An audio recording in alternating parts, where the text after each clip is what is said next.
Bem, meus irmãos e irmãs, estamos reunidos mais uma vez no meu canal do YouTube, a Hora do Macabeus. Mais uma vez eu quero agradecer a todos que têm participado do meu canal, aqueles que têm divulgado o meu canal e também aqueles que contribuíram com o meu apoio. Quem não pôde contribuir, eu agradeço da mesma forma. Hoje eu quero falar um pouco sobre o inferno. O inferno existe, né? O fogo de Geena, o Hades, Sheol, a morada dos mortos, né? Existem várias definições para o inferno, aquele fogo eterno que não se apaga, cheio de tormentos.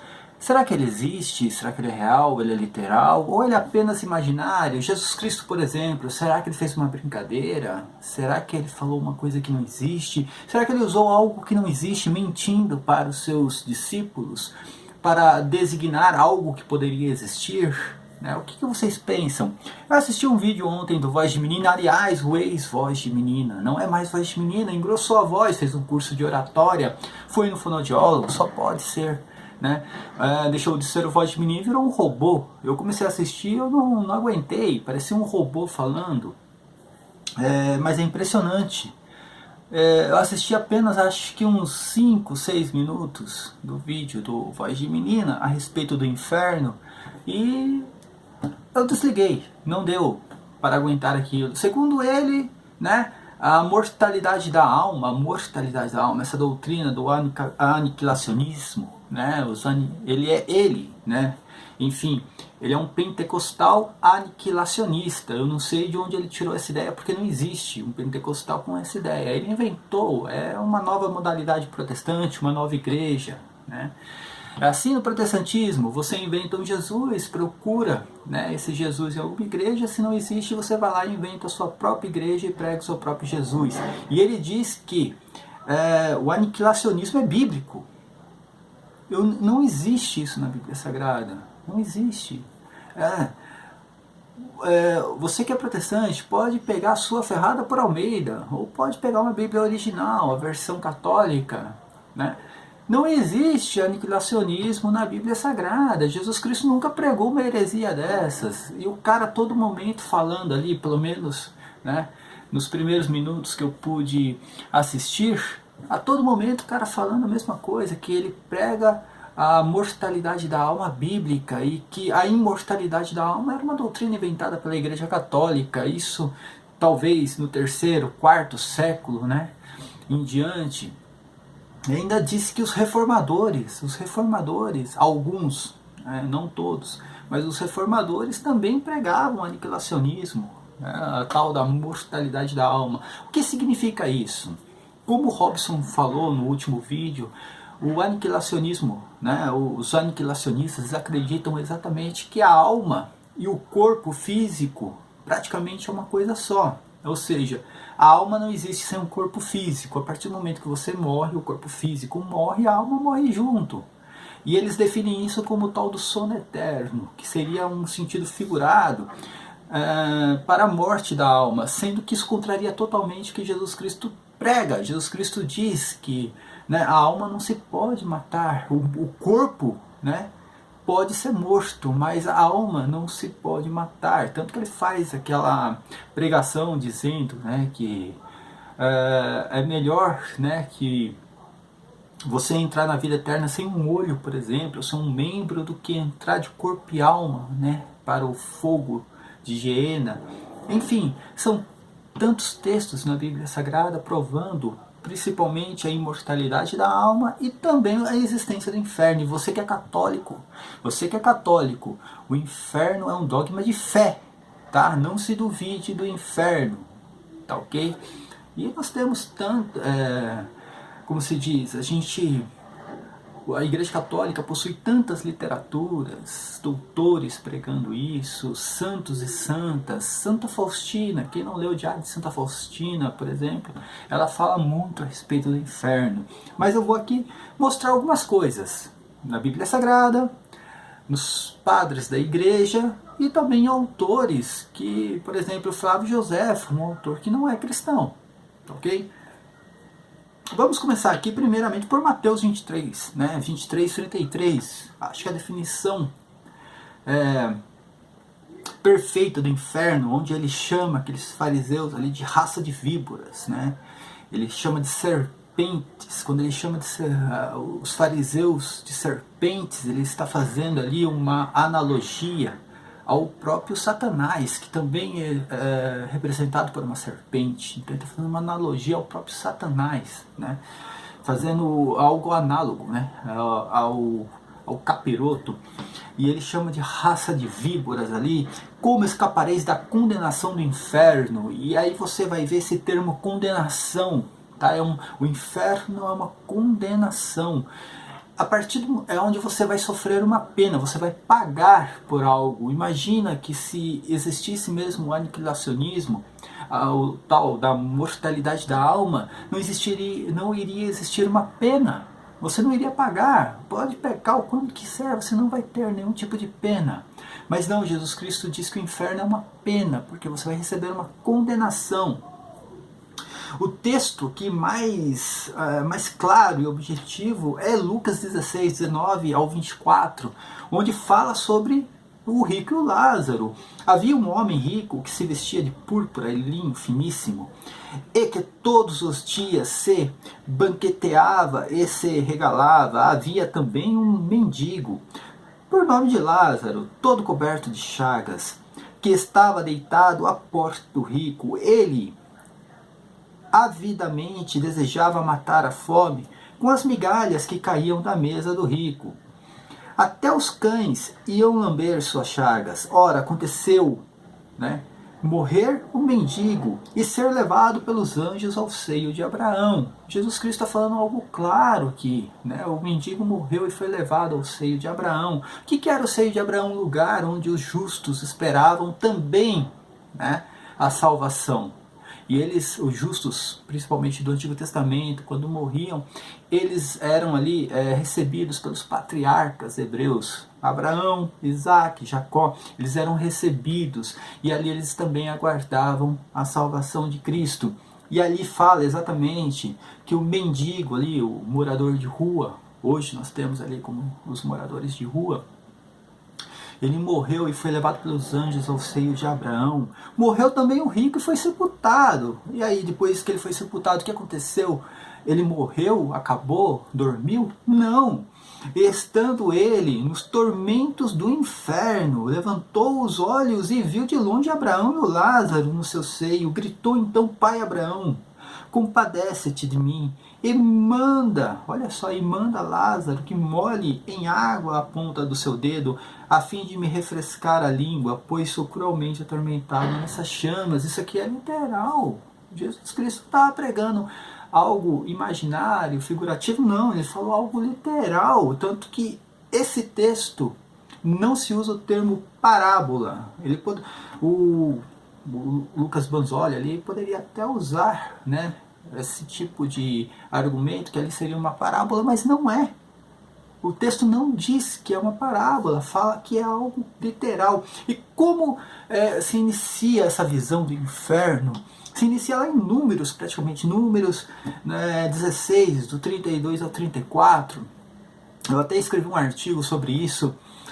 Quando os hebreus eles puderam ver ali a terra se abrindo, né, e tragando ali as pessoas. Diz assim o texto: e abrindo sua boca, os devorou com toda a sua família, todos os seus bens e todos os homens de Coré, descendo vivos, desceram vivos à morada dos mortos, eles e tudo o que possuía. Cobriu-os de terra e desapareceram da assembleia. Todo Israel que estava ao redor deles, ouvindo o grito que soltaram, fugiu dizendo: cuidemos que a terra não nos engula também a nós. Essa foi uma das primeiras visões do povo hebreu a respeito da morada dos mortos, quando eles puderam ver a terra abrindo ali, engolindo todas aquelas pessoas que foram infiéis ali ao que Moisés estava fazendo. E ali já tiveram uma visão de que aquilo não era algo bom, era algo tenebroso. Lógico que há uma evolução teológica, a cada momento vem um profeta, vem um mensageiro e revela algo, tanto a respeito do reino dos céus, como também do inferno. Tudo conclui com Jesus Cristo pregando o fogo de Geena, o tormento eterno, e em todos os evangelhos ele prega isso. E ali Isaías, o profeta Isaías vem dar uma demonstração do que é o inferno, do que é aquilo, né? Falando sobre o rei da Babilônia, a condenação, aí vem de novo o termo condenação, condenação do rei da Babilônia, onde ele vai pagar sua pena no fogo do inferno. E lá em Isaías, no capítulo 14, dos versículos do 4 ao 10, vai dizer assim: cantarás esta sátira contra o rei da Babilônia e dirás, como? Não existe mais o tirano, acabou-se a tormenta. E continuando, depois nos outros versículos, diz assim: debaixo da terra se agita a morada dos mortos. Como se agita essa morada dos mortos se não existe? Hã?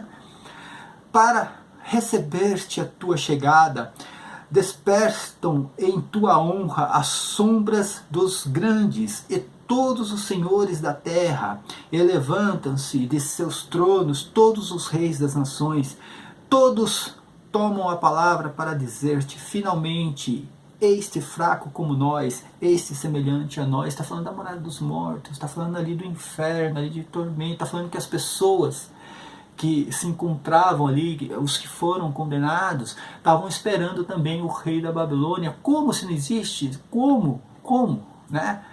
Como que um aniquilacionista pode ler algo assim e falar que existe o tal do sono da alma? Isso realmente é repugnante, isso é uma heresia, isso é contrário a toda a visão do cristianismo, da igreja, de tudo.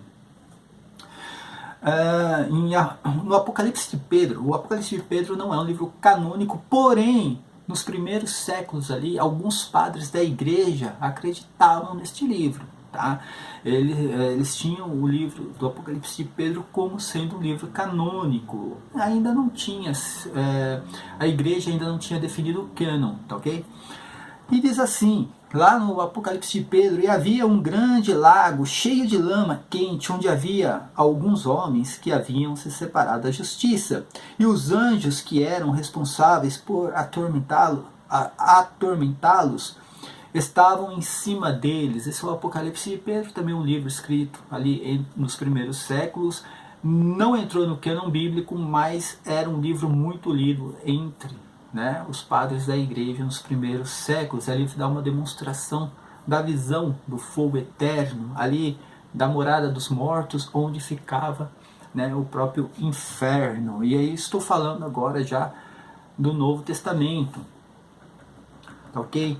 Se você pegar alguns dos padres da igreja, é insuportável ter que escutar uma pessoa falar que os padres da igreja eles eram aniquilacionistas. Quando o cara pega um texto isolado de um padre ou outro ali, ou alguns nem eram, mas enfim, pega um texto isolado ou outro ali tentando formar um argumento, um pretexto para tentar justificar essa heresia aí da mortalidade da alma.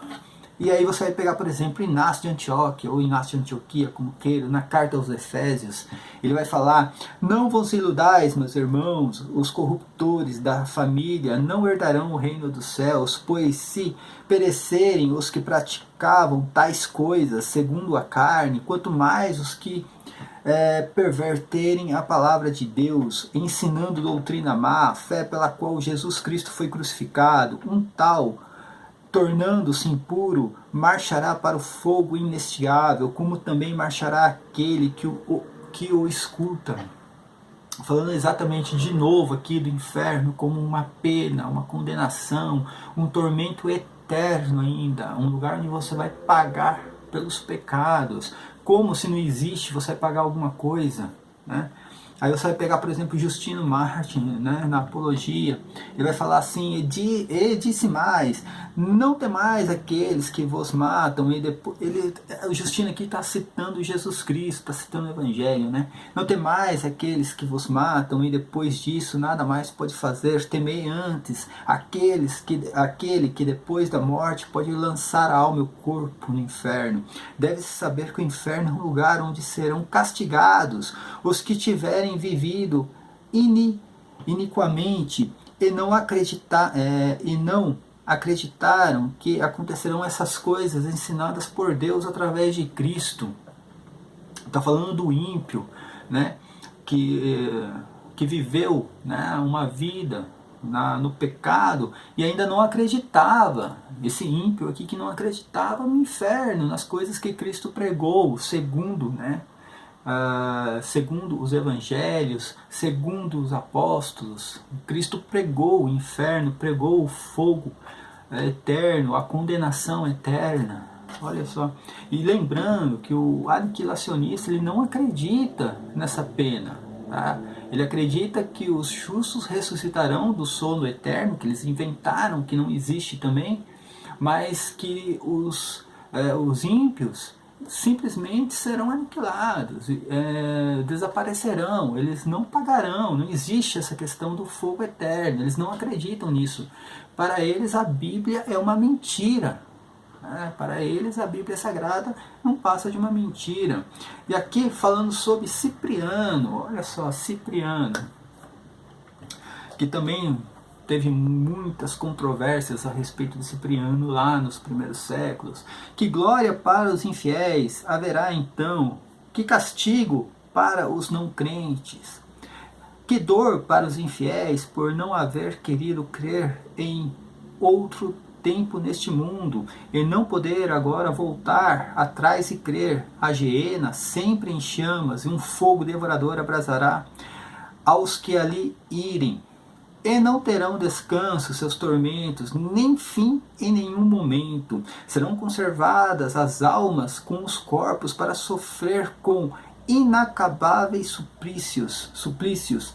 Ali veremos sempre ao que aqui não olhamos para um tempo, e o breve prazer que tiveram os olhos cruéis nas perseguições será contrapesado pelo espetáculo sem fim, segundo o testemunho da Sagrada Escritura, quando disse: seu verme não morrerá e seu fogo não extinguirá. Isso aqui, ele está citando o Evangelho também, citando as palavras de Jesus Cristo, Cipriano pregando o tormento do fogo de geena, o tormento do inferno, seja qual termo for, né, o tormento que será e que é aquilo, existe, né? Senão Jesus Cristo não teria pregado isso aí. E aqui falando sobre alguns dos padres, poderia citar Jerônimo, também Tertuliano, que não era, né, padre da igreja, mas poderia citar Tertuliano, Santo Agostinho, poderia citar vários outros. Aqui São João Crisóstomo, né, aqui um famoso.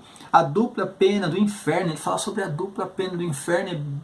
É impressionante aqui a analogia que ele vai fazer sobre a pena, a condenação e a separação de Cristo. Olha só, o fogo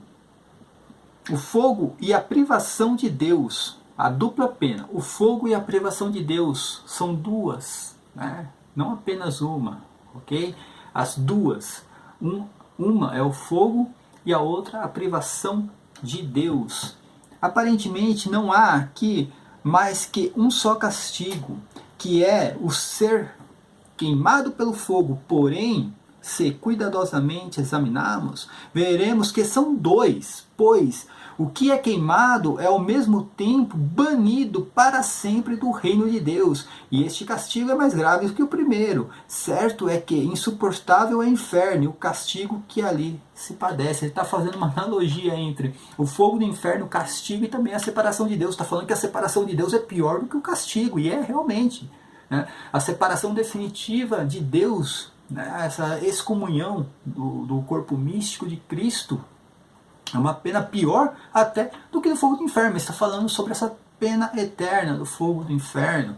E aqui eu vou citar também, né, o Flávio Joséfo, que aí seria algo independente do cristianismo, né? Seria algo sobre a comunidade judaica. E quando você fala no Antigo Testamento, você já tem uma visão ali do que os judeus pregavam a respeito do inferno.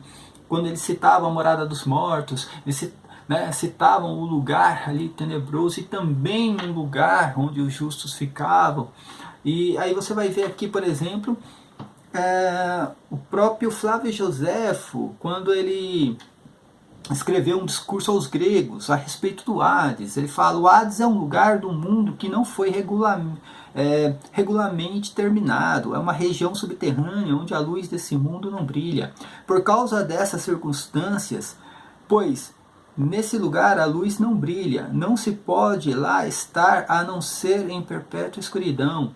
Essa região foi destinada para dar custódia às almas, das quais os anjos foram nomeados guardiões, e a elas eles atribuem castigos temporários, apropriados às suas maneiras e aos seus comportamentos. Olha só que aqui falando Flávio Joséfo, que aí você pode pegar uma pessoa independente, né? Não era um cristão, não fazia parte da patrística, também, né, não era um discípulo.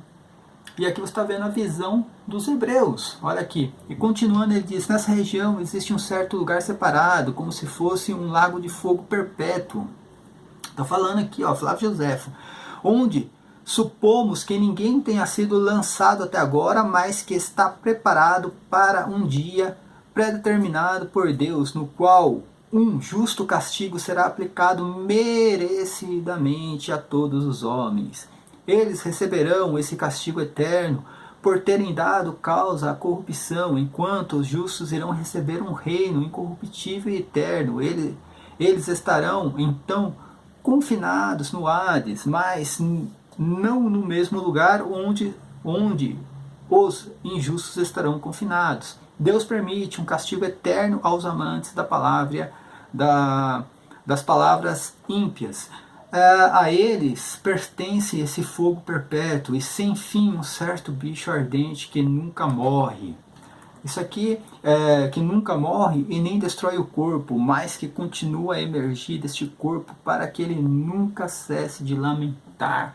E aqui falando, aqui era uma visão diferente, porque era um hebreu, um fariseu, né?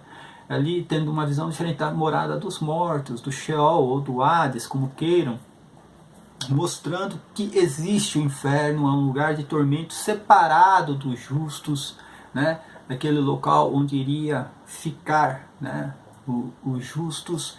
E aqui nós temos aqui o Antigo Testamento, o Novo Testamento, os padres da igreja e até mesmo alguém independente falando sobre o inferno, mas Deus enviou o Lucas Banzoli e também, né, algumas seitas judaizantes para consertar tudo que essas pessoas fizeram, tudo que eles erraram, tudo que eles pregaram, né? Deus enviou o Lucas Banzoli, Deus enviou ali o Leandro Quadros, enviou a Ellen Goldwhite, sei lá, enviou também Guilherme Miller, todos esses adventistas aí, né, que estão consertando aquilo que Jesus ensinou. Jesus ensinou totalmente errado e eles, pela graça de Deus, eles foram iluminados para consertar o que Jesus Cristo pregou de errado, o que os apóstolos ensinaram, o que os padres da igreja receberam, né?